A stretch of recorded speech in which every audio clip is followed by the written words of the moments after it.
कृष्णाय वासुदेवाय हरये परमात्मने प्रणतः क्लेशनाशाय गोविंदाय नमो नमः। प्रिय भक्तों, आज की कथा में आप जानेंगे कि कैसे श्रीमद् भागवत श्रवण से हुई प्रेत को मोक्ष प्राप्ति। भक्तों, कहते हैं इस कथा को पूरा सुनने वालों पर भगवान श्री कृष्ण की विशेष कृपा होती है। इसलिए आप इस कथा को पूर्ण भाव और निष्ठा के साथ पूरा अंत तक जरूर सुने और भगवान श्री कृष्ण की कृपा और उनका आशीर्वाद प्राप्त करें। तो चलिए भक्तों, कथा को प्रारंभ करते हैं। भक्तों, तुंगभद्रा नदी के तट पर एक नगर था जहां आत्मदेव नामक एक ब्राह्मण रहते थे। वे समस्त वेदों के ज्ञाता थे और उनका तेज सूर्य के समान था। उनके द्वार से कभी कोई भिक्षुक खाली हाथ नहीं लौटा। उनकी पत्नी का नाम धुंधली था, जो सुंदर तो थी लेकिन स्वभाव से झगड़ालू थी।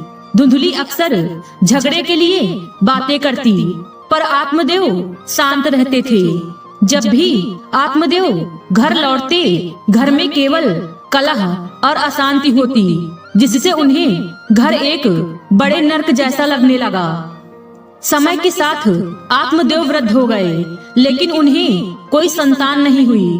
उन्होंने बड़े बड़े पुण्य कर्म किए और खूब दान पुण्य किया, फिर भी उन्हें संतान सुख नहीं मिला। आत्मदेव इस चिंता में डूब गए कि अगर उनकी संतान नहीं हुई तो उनका पिंडदान कौन करेगा।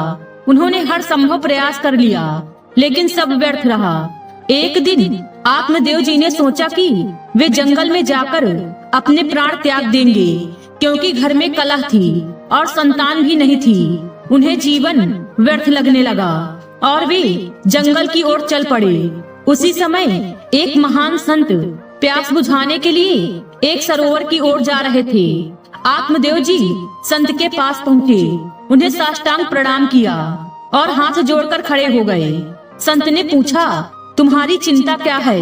तुम ब्राह्मण लगते हो, क्योंकि तुम्हारे चेहरे पर तेज है, लेकिन तुम बहुत दुखी दिखाई देते हो। आत्मदेव जी ने उत्तर दिया, महाराज, मैं अपने जीवन से निराश हो चुका हूँ। मेरे पास संतान नहीं है। अब मेरे पितरों का पिंडदान कौन करेगा? यहाँ तक कि मेरी गाय भी बछड़ा नहीं देती। अब मैं अपने प्राण त्यागने के लिए जंगल आया हूँ। यह सुनकर संत ने अपनी दिव्य दृष्टि से आत्मदेव जी का भाग्य देखा और बोले, आत्मदेव, पुत्र का मोह छोड़ दो। मैं देख रहा हूँ कि तुम्हारे भाग्य में एक नहीं 7 जन्मों तक संतान का योग नहीं है। भजन करो और संतान की इच्छा त्याग दो। आत्मदेव जी ने कहा, मुझे उपदेश मत दीजिए, मुझे केवल पुत्र चाहिए। अगर मुझे पुत्र नहीं मिला तो मैं आपके सामने ही अपने प्राण त्याग दूंगा।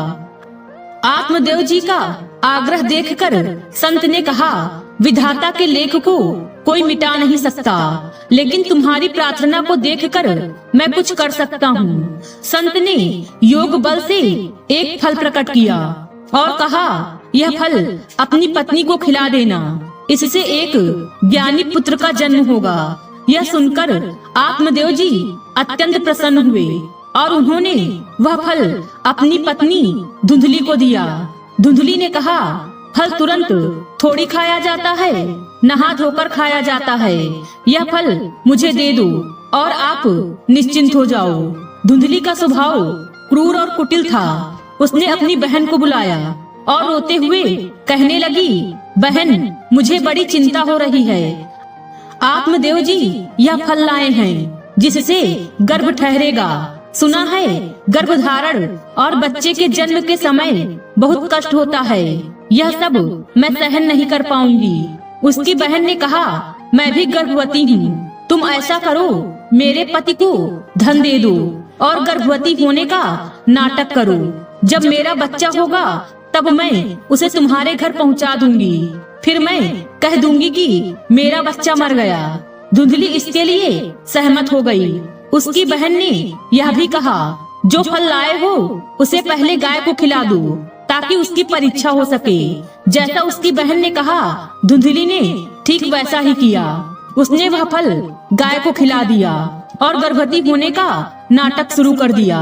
जैसे ही उसकी बहन के यहाँ बच्चा हुआ, धुंधली ने घोषणा कर दी कि उसे पुत्र की प्राप्ति हुई है। आत्मदेव जी अत्यंत प्रसन्न हो गए। उन्हें इस बात का अंदाजा नहीं था कि घर में क्या षड्यंत्र रचा जा रहा है। वे तो बस यह मानकर सुखी थे कि संत द्वारा दिए गए फल से उनका पुत्र जन्मा है। 3 महीने बीत गए और इसी बीच गाय ने भी एक संतान को जन्म दिया। वह संतान मनुष्य के शरीर के आकार की थी, लेकिन उसके कान गाय जैसे थे। वह सुंदर, दिव्य और स्वर्ण जैसी कांति से दमकता हुआ था, जो योग बल का परिणाम था। आत्मदेव जी की खुशी का ठिकाना न रहा।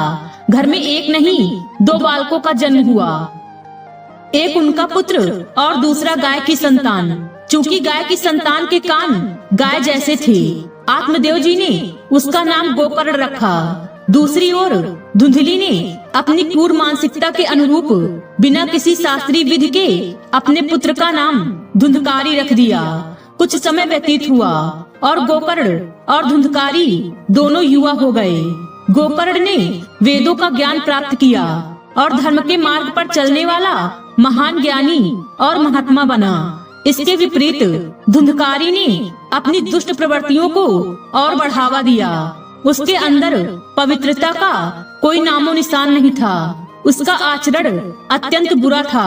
वह पशुओं की तरह खान पान करता, क्रोध में आग बबूला हो जाता, गंदी वस्तुओं और आदतों से प्रेम करता और हिंसा में लिप्त रहता।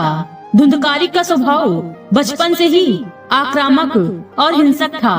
चोरी करना, द्वेष रखना और दूसरों की संपत्ति को नुकसान पहुंचाना उसका रोजमर्रा का काम बन गया था। धीरे धीरे उसने मांस खाना भी शुरू कर दिया। उसकी संगति और भी खराब होती गई और वह व्यभिचार में लिप्त हो गया।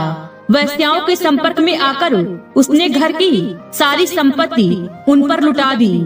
एक दिन आत्मदेव जी ने धुंधकारी से कहा, तुम्हारे आचरण इतने दुष्ट हो गए हैं कि ऐसा लगता है तुम हमारे सर्वनाश के लिए जन्मे हो। यह सब क्यों कर रहे हो?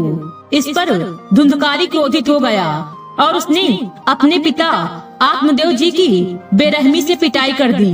उसी क्षण आत्मदेव जी को संत की वह बात याद आ गई, जिसमें उन्होंने कहा था कि तुम्हारे भाग्य में पुत्र सुख नहीं है। आत्मदेव जी को पिटते देख धुंधली ने कुछ दया दिखाने की सोची और अपने पति को बचाने के लिए आगे आई, लेकिन धुंधकारी ने उसकी भी बुरी तरह पिटाई कर दी। धुंधकारी ने घर की सारी संपत्ति, जेवर और यहाँ तक कि बर्तन तक बेच दिए और वैश्याओं पर लुटा दिए।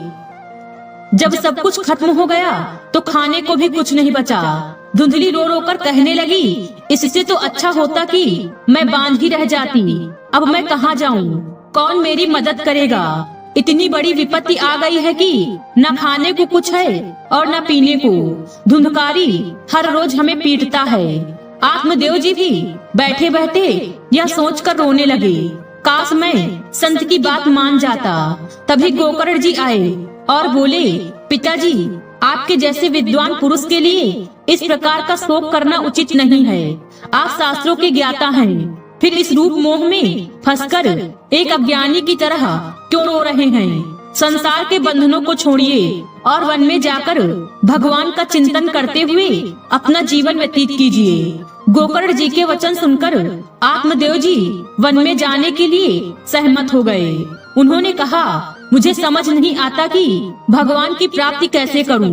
गोकर्ण जी ने उत्तर दिया, संतों का संग और सेवा करो। संतों के संग और उनकी कृपा से ही आप महात्मा बनेंगे।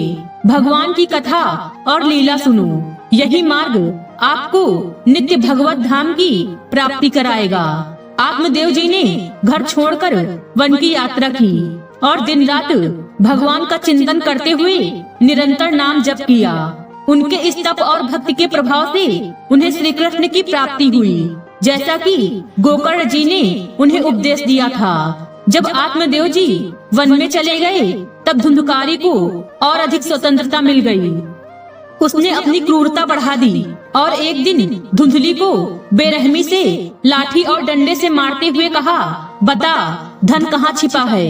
धुंधकारी ने घर में जितना भी धन बचा था सब लूट लिया। एक दिन उसने जलती हुई लकड़ी से धुंधली को मारते हुए फिर से धन का पता पूछा।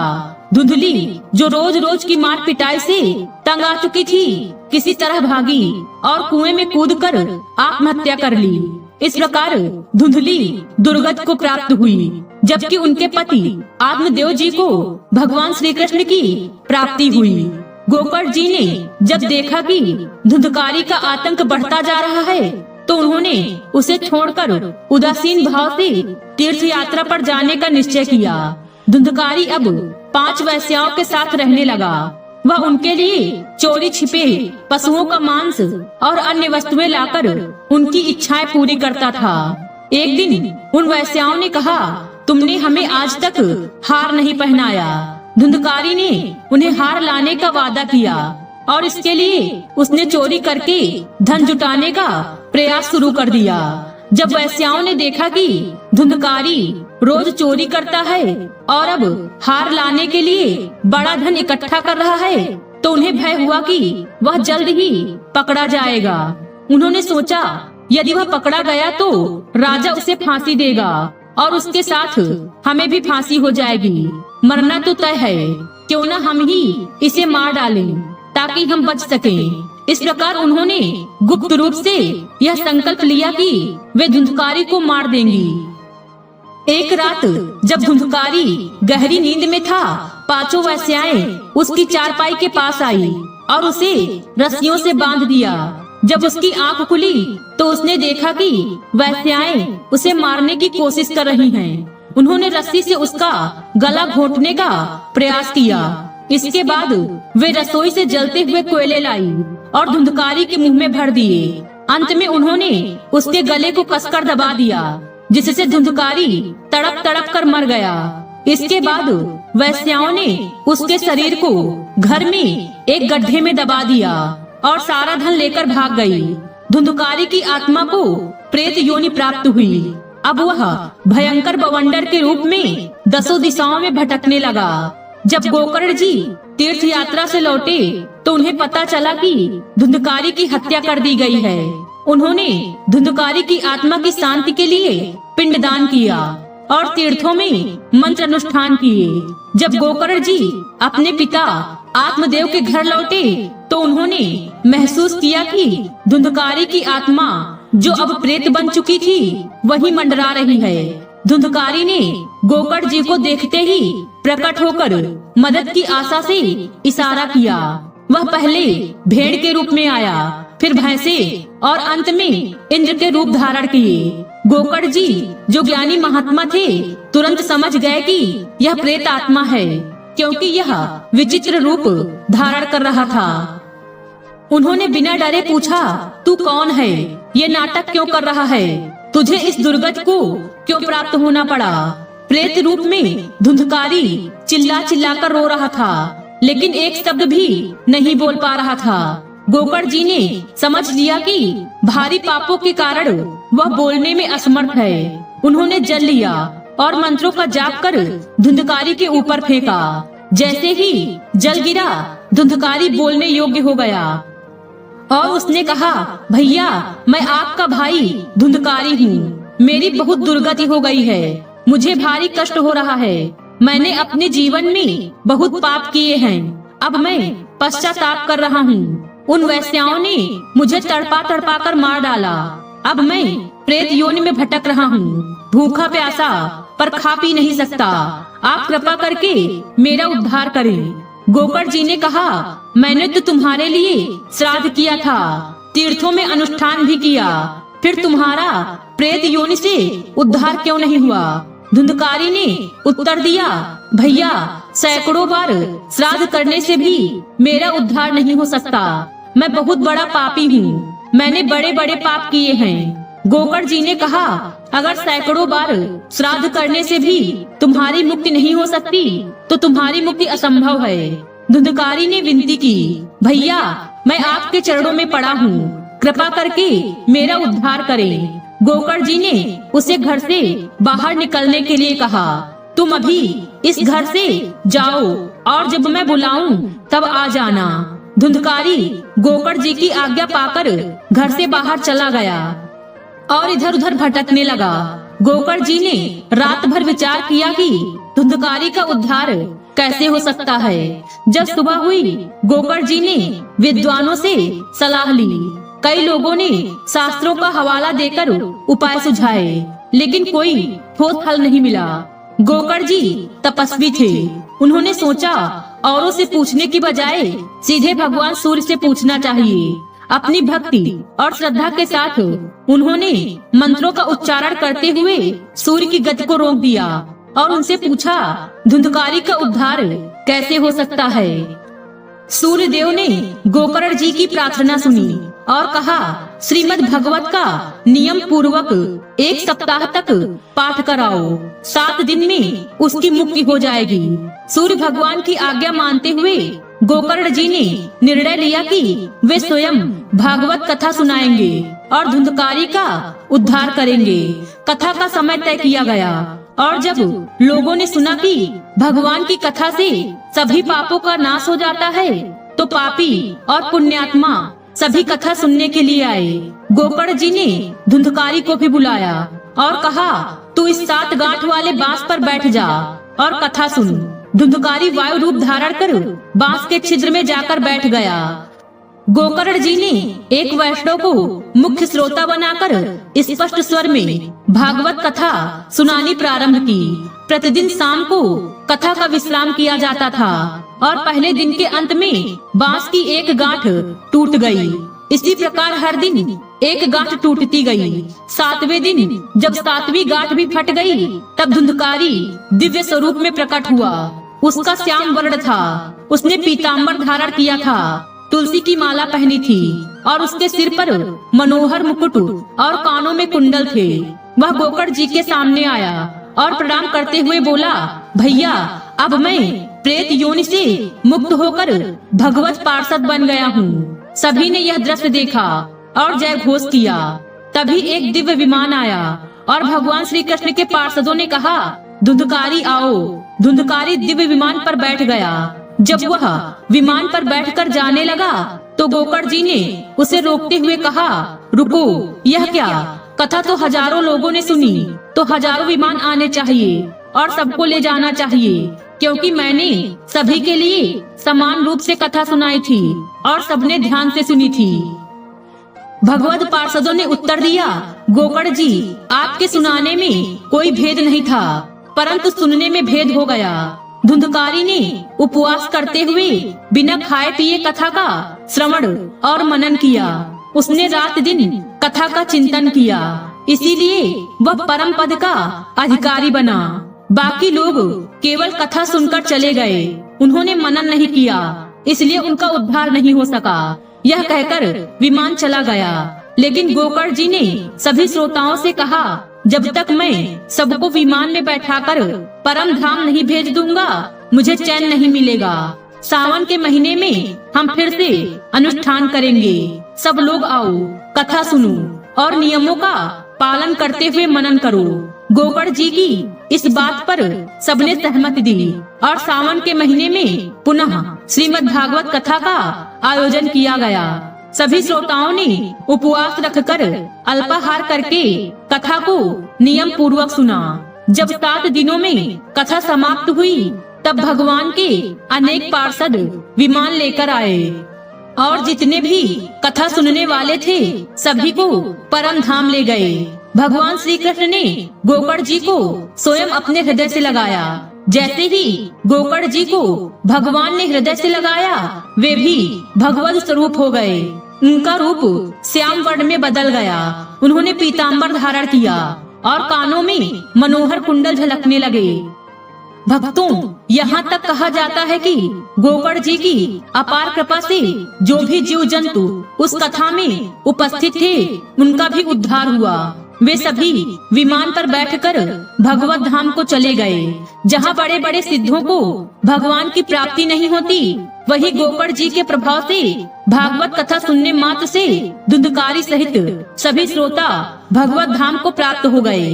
आज की वीडियो में बस इतना ही। भगवान श्री कृष्ण की कृपा आप सब पर सदैव बनी रहे। उम्मीद है वीडियो पसंद आई होगी। इस वीडियो में बोलते समय कोई त्रुटि हुई हो तो क्षमा करें। वीडियो पसंद आई हो तो वीडियो को लाइक और शेयर करें और चैनल को सब्सक्राइब कर दें और कमेंट बॉक्स में जय श्री कृष्ण लिखना बिल्कुल न भूलें। मिलते हैं अगले वीडियो में। खुश रहिए और खुशियाँ बांटते रहिए। जय श्री कृष्ण।